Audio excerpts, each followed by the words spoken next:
Hello friends, आप सभी दोस्तों का आपके अपने चैनल स्टडी फॉर एनालिसिस पर हार्दिक स्वागत है। तो फ्रेंड्स, जैसे कि आपको स्क्रीन में दिख रहा होगा कि आज हम लोग अपनी इंडियन पॉलिटी मतलब कि भारतीय अर्थव्यवस्था का दूसरा प्रैक्टिस सेट कर रहे हैं। और इस प्रैक्टिस सेट में हम लोग महत्वपूर्ण पूछे गए प्रश्नों को डिस्कस करेंगे, जो कि हमारे सभी प्रतियोगी परीक्षाओं के लिए उपयोगी क्लास है। तो दोस्तों, इस वीडियो को आप ज़रूर देखें और वीडियो को बिना स्किप किए पूरा लाइन टू लाइन सुने और समझें, तभी प्रश्न आपके समझ में आएगा। तो दोस्तों, वीडियो को ज़रूर देखिए। इससे पहले आपको कल एक प्रैक्टिस सेट नंबर 1 कराया जा चुका है, जो कि आपको पॉलिटी की प्लेलिस्ट में मिल जाएगा।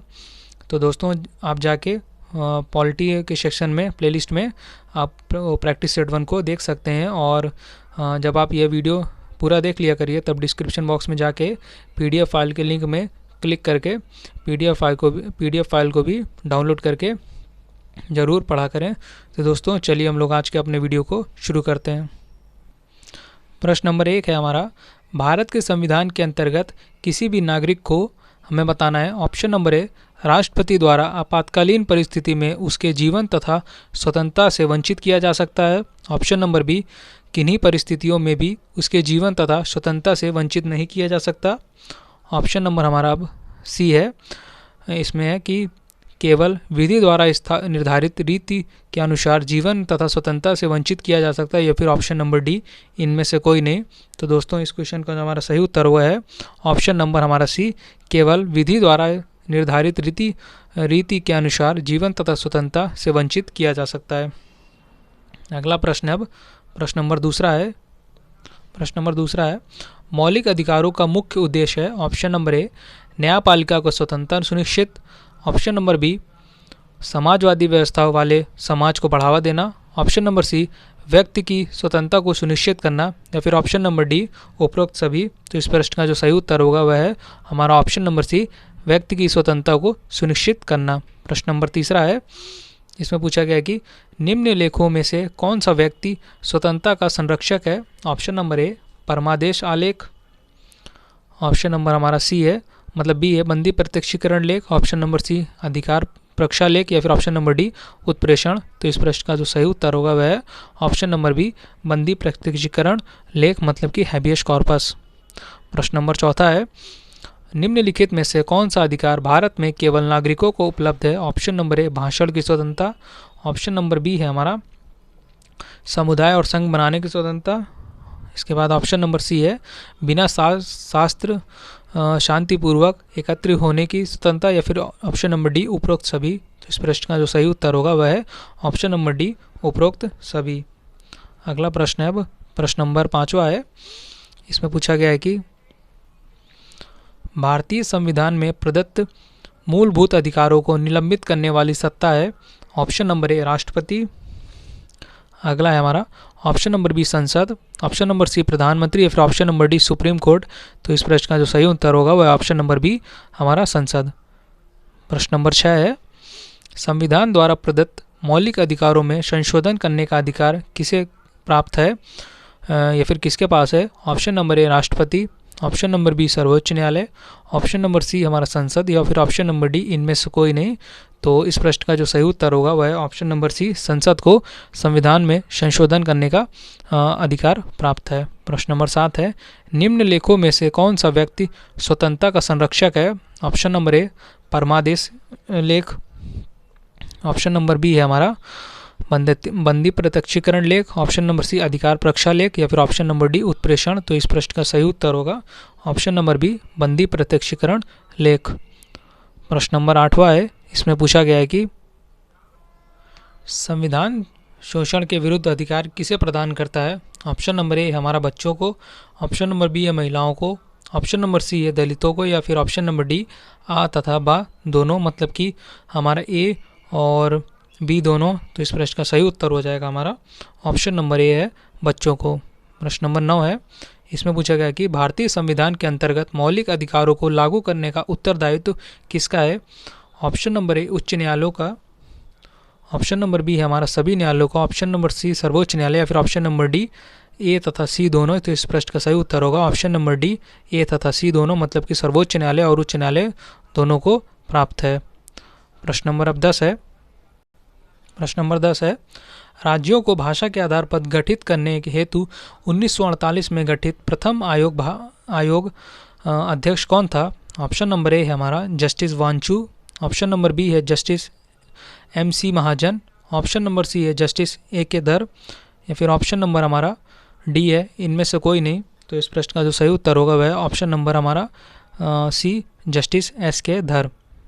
प्रश्न 11 है, इसमें पूछा गया है कि मौलिक अधिकारों के उल्लंघन के लिए किसी भी नागरिक को सीधे सर्वोच्च न्यायालय में जाने का अधिकार संविधान के किस अनुच्छेद द्वारा प्रदत्त है?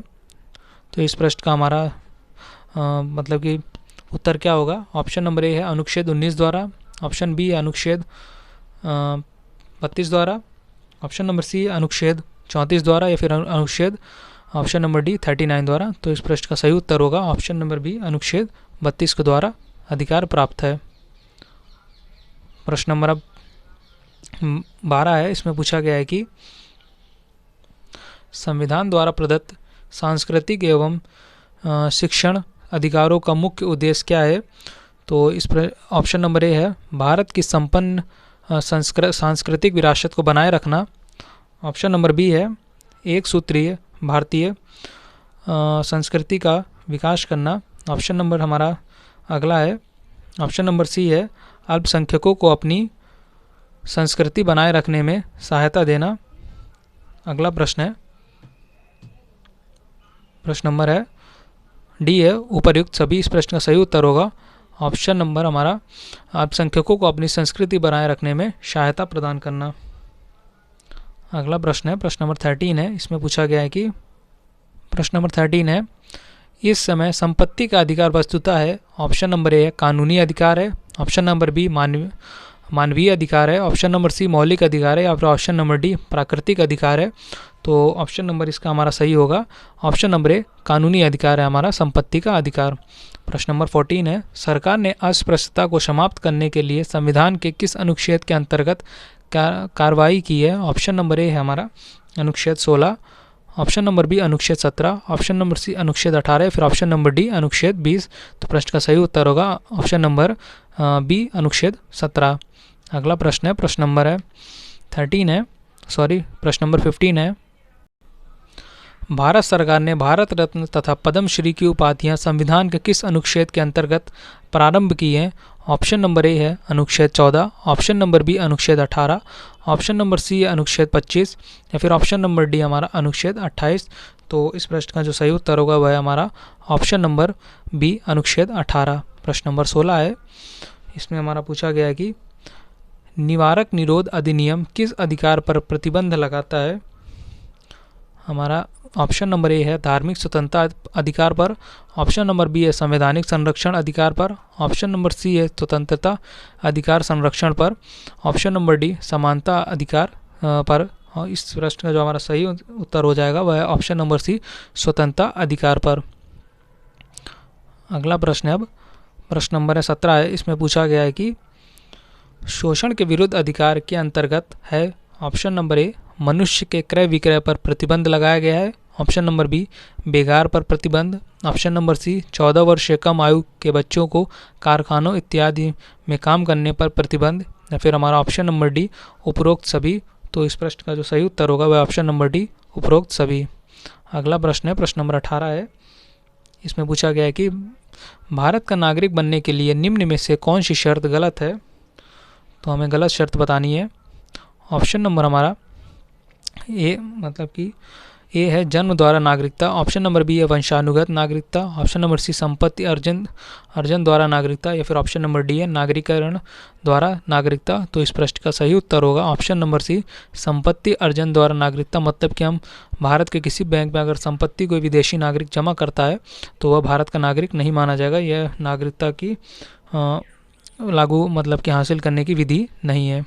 प्रश्न नंबर 19 है, संविधान लागू होने के उपरांत किस मौलिक अधिकार पर सबसे अधिक मुकदमेबाजी हुई है? ऑप्शन नंबर ए भाषण की स्वतंत्रता का अधिकार, ऑप्शन नंबर बी संपत्ति का अधिकार, ऑप्शन नंबर सी शोषण के विरुद्ध अधिकार, या फिर ऑप्शन नंबर डी संवैधानिक संरक्षण का अधिकार। तो इस प्रश्न का जो सही उत्तर होगा वह हमारा ऑप्शन नंबर बी संपत्ति का अधिकार।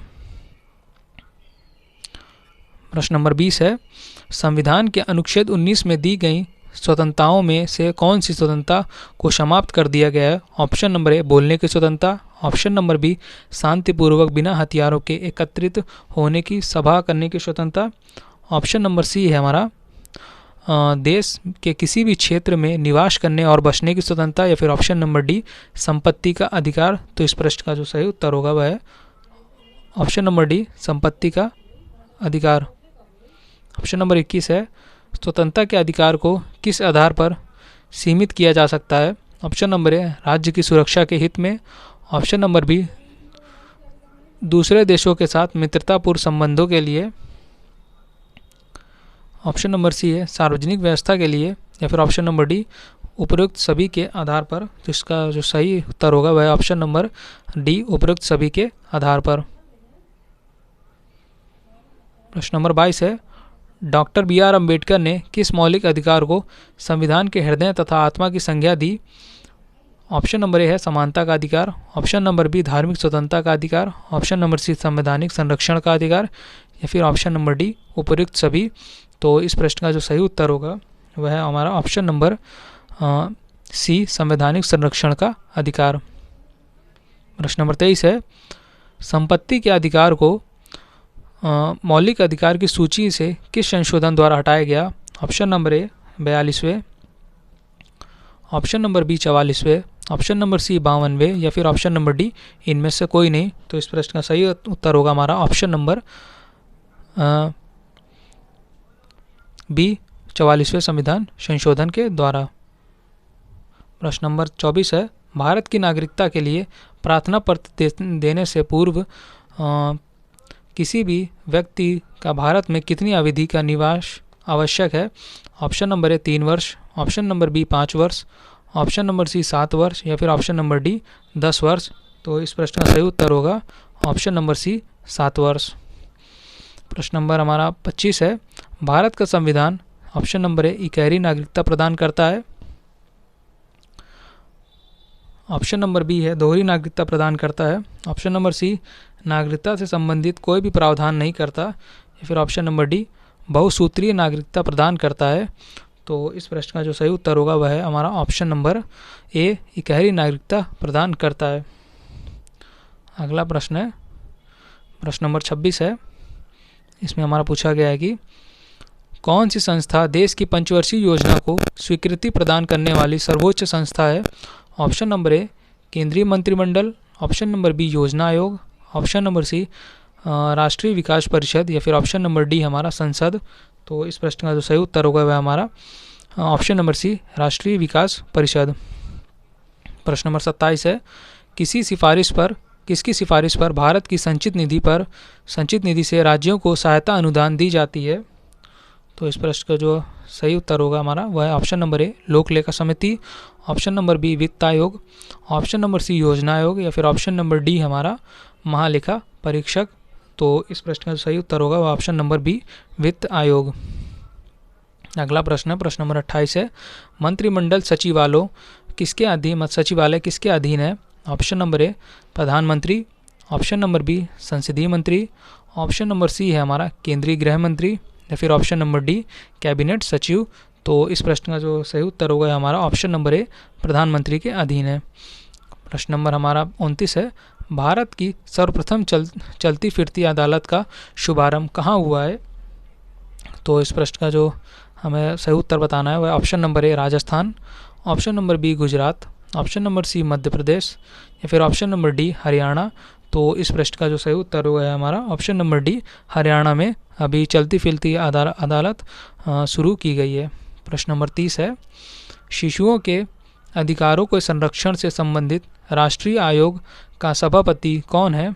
Option number A Shanta Sinha, option number B Sheila Dikshit, option number C Savitri Sinha, या फिर हमारा ऑप्शन नंबर डी इनमें से कोई नहीं। तो इस प्रश्न का जो सही उत्तर होगा वह हमारा option number A Shanta Sinha ji. प्रश्न नंबर 31 है, किस राजनीतिक दल को हाल ही में राष्ट्रीय दल के रूप में मान्यता प्रदान की गई है? ऑप्शन नंबर हमारा ए है Bahujan Samaj party, option number B राष्ट्रीय जनता दल, ऑप्शन नंबर सी आ और बा दोनों, या फिर ऑप्शन नंबर डी इनमें से कोई नहीं। तो इस प्रश्न का जो सही उत्तर होगा वह ऑप्शन नंबर बी, राष्ट्रीय जनता दल को अभी हाल ही में राष्ट्रीय पार्टी घोषित किया गया है। प्रश्न नंबर हमारा 32 है। इसमें पूछा गया है कि निम्न में से किस मुख्य न्यायाधीश को राष्ट्रीय पद पर आसीन होने का गौरव प्राप्त है? ऑप्शन नंबर ए, न्यायाधीश M Hidayatullah. Option number B, न्यायाधीश P N Bhagwati. Option number C, न्यायाधीश मेहर चंद्र महाजन, या फिर ऑप्शन नंबर डी, इनमें से कोई नहीं। तो इस प्रश्न का जो हमारा सही उत्तर होगा वह है ऑप्शन नंबर ए, न्यायाधीश एम हिदायतुल्ला जी। प्रश्न नंबर हमारा 33 है। इसमें पूछा गया है कि राष्ट्रपति का चुनाव लड़ने की अधिकतम आयु कितनी होती है? ऑप्शन नंबर हमारा ए है 65 वर्ष। ऑप्शन नंबर बी है 70 वर्ष। ऑप्शन नंबर सी 75 वर्ष, या फिर ऑप्शन नंबर डी, कोई भी सीमा नहीं है। तो इस प्रश्न का सही उत्तर होगा हमारा ऑप्शन नंबर डी, कोई भी सीमा नहीं होती है। प्रश्न नंबर हमारा 34 है। इसमें पूछा गया कि निम्न में से किसने राष्ट्रपति पद ग्रहण करने से पूर्व भारत रत्न प्राप्त किया था? ऑप्शन नंबर ए है doctor Zakir Hussain. Option number B है doctor Rajendra Prasad. Option number C doctor S Radhakrishnan, या फिर option number D Shri V Giri. तो इस प्रश्न का सही उत्तर होगा हमारा option number C, doctor S Radhakrishnan ji, क्योंकि डॉक्टर एस राधाकृष्णन जी राष्ट्रपति बनने से पहले ही उनको भारत रत्न मिल गया था और ये हमारे देश के प्रथम उपराष्ट्रपति भी थे, डॉक्टर राजेंद्र प्रसाद, डॉक्टर एस राधाकृष्णन जी। क्वेश्चन नंबर 35 है। राष्ट्रपति के चुनाव से संबंधित झगड़ों का निर्णय कौन करता है? ऑप्शन नंबर ए हमारा चुनाव आयोग। ऑप्शन नंबर बी सर्वोच्च न्यायालय। ऑप्शन नंबर सी उच्च न्यायालय, या फिर ऑप्शन नंबर डी संसद। तो इस प्रश्न का सही उत्तर होगा सर्वोच्च न्यायालय। प्रश्न नंबर 36 है। भारतीय गणराज्य का दूसरा राष्ट्रपति कौन था? ऑप्शन नंबर ए हमारा doctor Zakir Hussain. Option number B doctor S Radhakrishnan. Option number C Shri V Giri, या फिर ऑप्शन नंबर डी हमारा डॉक्टर राजेंद्र प्रसाद जी। तो इस प्रश्न का जो सही उत्तर होगा वह है हमारा option number B doctor S Radhakrishnan ji. प्रश्न नंबर 37 है। निम्न में से कौन सा राष्ट्रपति अपने पद पर दो कार्यकाल के लिए बना रहा? ऑप्शन नंबर ए है doctor B R Ambedkar. Option number B doctor B N Rao. Option number C doctor Rajendra Prasad, या फिर ऑप्शन नंबर डी उपरोक्त सभी। तो इस प्रश्न का जो हमारा सही उत्तर होगा वह है ऑप्शन नंबर ए हमारा डॉक्टर राजेंद्र प्रसाद जी। क्वेश्चन नंबर 38 है। इसमें पूछा गया है कि राष्ट्रपति का कार्यकाल कितने वर्ष का होता है? ऑप्शन नंबर ए 5 वर्ष। ऑप्शन नंबर बी 6 वर्ष। ऑप्शन नंबर सी 4 वर्ष, या फिर ऑप्शन नंबर डी हमारा 7 वर्ष। तो इस प्रश्न का सही उत्तर होगा ऑप्शन नंबर ए 5 वर्ष। क्वेश्चन नंबर 39 है। राष्ट्रपति पद के लिए प्रत्याशी की आयु कम से कम होनी चाहिए? ऑप्शन नंबर ए है 65 वर्ष। ऑप्शन नंबर बी है 35 वर्ष। ऑप्शन नंबर सी है 55 वर्ष, या फिर ऑप्शन नंबर डी इनमें से कोई नहीं। तो इस प्रश्न का जो सही उत्तर होगा वह है ऑप्शन नंबर बी 35 वर्ष की आयु होनी चाहिए राष्ट्रपति का चुनाव लड़ने के लिए। प्रश्न नंबर 40 है। राष्ट्रपति पद के लिए चुनाव किसके द्वारा कराया जाता है? ऑप्शन नंबर ए लोकसभा के अध्यक्ष, मतलब कि स्पीकर द्वारा। ऑप्शन नंबर बी प्रधानमंत्री कार्यालय द्वारा। प्रश्न नंबर सी है भारत के निर्वाचन आयोग द्वारा, या फिर ऑप्शन नंबर डी संसदीय मंत्री द्वारा। तो इस प्रश्न का सही उत्तर होगा हमारा ऑप्शन नंबर सी, भारत निर्वाचन आयोग के द्वारा राष्ट्रपति का चुनाव कराया जाता है। प्रश्न नंबर 41 है। निम्न में से कौन राष्ट्रपति के चुनाव में भाग नहीं लेता है? ऑप्शन नंबर ए है हमारा राज्यसभा के निर्वाचित सदस्य। ऑप्शन नंबर बी लोकसभा के निर्वाचित सदस्य। ऑप्शन नंबर सी विधान परिषद के सदस्य, या फिर ऑप्शन नंबर डी उपरोक्त सभी। तो इस प्रश्न का सही उत्तर होगा हमारा ऑप्शन नंबर सी, विधान परिषद के सदस्य राष्ट्रपति के निर्वाचन में भाग नहीं लेते हैं। प्रश्न नंबर 42 है। भारत का राष्ट्रपति होता है ऑप्शन नंबर ए राज्य सरकार का अध्यक्ष। ऑप्शन नंबर बी राज्य का अध्यक्ष। ऑप्शन नंबर सी ए तथा बी दोनों, या फिर ऑप्शन नंबर डी इनमें से कोई नहीं। तो इस प्रश्न का सही उत्तर होगा हमारा ऑप्शन नंबर बी राज्य का अध्यक्ष। क्वेश्चन नंबर 43 है। संविधान केंद्र सरकार की समस्त कार्यकारिणी शक्तियां किसे प्रदान करता है? ऑप्शन नंबर हमारा ए है प्रधानमंत्री को। ऑप्शन नंबर बी राष्ट्रपति को। ऑप्शन नंबर सी मंत्रिपरिषद को। ऑप्शन नंबर डी उपरोक्त सभी को। तो इस प्रश्न का सही उत्तर होगा ऑप्शन नंबर बी राष्ट्रपति को। क्वेश्चन नंबर 45 है हमारा। राज्य के नीति निर्देशक सिद्धांतों को लागू कराने के लिए कोई भी नागरिक जा सकता है। ऑप्शन नंबर ए सर्वोच्च न्यायालय। ऑप्शन नंबर बी हमारा उच्च न्यायालय, ऑप्शन नंबर सी आ तथा बा दोनों, या फिर ऑप्शन नंबर डी इनमें से कोई नहीं। तो इस प्रश्न का हमारा सही उत्तर होगा ऑप्शन नंबर डी इनमें से कोई नहीं। प्रश्न नंबर 45 है, संविधान के किस संशोधन ने नीति निर्देशक सिद्धांतों को मौलिक अधिकार से प्राथमिकता दी है? ऑप्शन नंबर ए 42वें संविधान संशोधन, ऑप्शन नंबर बी 44वें संविधान संशोधन, ऑप्शन नंबर सी 52वें संविधान संशोधन, या फिर ऑप्शन नंबर डी 39वें संविधान संशोधन। तो इस प्रश्न का सही उत्तर होगा ऑप्शन नंबर ए 42वें संविधान संशोधन के द्वारा की गई है। प्रश्न नंबर हमारा 46 है, 42वें संविधान संशोधन द्वारा राज्य के नीति निर्देशक सिद्धांत की सूची में कितने सिद्धांत जोड़े गए हैं? Option number A 2, option number B 3, option number C 4, या फिर ऑप्शन नंबर डी इनमें से कोई नहीं। तो इस प्रश्न का सही उत्तर होगा ऑप्शन नंबर हमारा सी 4। अगला प्रश्न नंबर 47 है, राज्य के नीति निर्देशक सिद्धांतों के अंतर्गत राज्य को आदेश दिया गया था कि वह उन सब बच्चों के लिए अनिवार्य प्राइमरी शिक्षा का प्रबंध करे जिनकी आयु क्रमशः ऑप्शन नंबर ए 12 वर्ष, ऑप्शन नंबर बी 16 वर्ष, ऑप्शन नंबर सी 18 वर्ष, या फिर ऑप्शन नंबर डी हमारा 14 वर्ष। तो इस प्रश्न का सही उत्तर होगा हमारा ऑप्शन नंबर डी 14 वर्ष। प्रश्न नंबर 48 है, संविधान सभा में किसने यह मत व्यक्त किया था कि राज्य के नीति निर्देशक सिद्धांत एक ऐसे चेक की भांति है जिसे बैंक की सुविधा पर बुनाया जा सकता है? Option number A K T. Shah, option number B doctor B N. Rao, option number C Jawaharlal Nehru, या फिर option number D Sardar Patel तथा के.एम. मुंशी। तो इस प्रश्न का हमारा सही उत्तर होगा option number A K T. Shah. प्रश्न नंबर 49 है, निम्नलिखित लेखों में से किस लेख का शाब्दिक अर्थ है आपका अधिकार क्या है? ऑप्शन नंबर ए बंदी प्रत्यक्षीकरण लेख, ऑप्शन नंबर बी उत्प्रेषण लेख, ऑप्शन नंबर सी अधिकार प्रक्षा लेख, या फिर ऑप्शन नंबर डी हमारा प्रतिषेध लेख। तो इस प्रश्न का सही उत्तर होगा हमारा ऑप्शन नंबर सी अधिकार प्रक्षा लेख।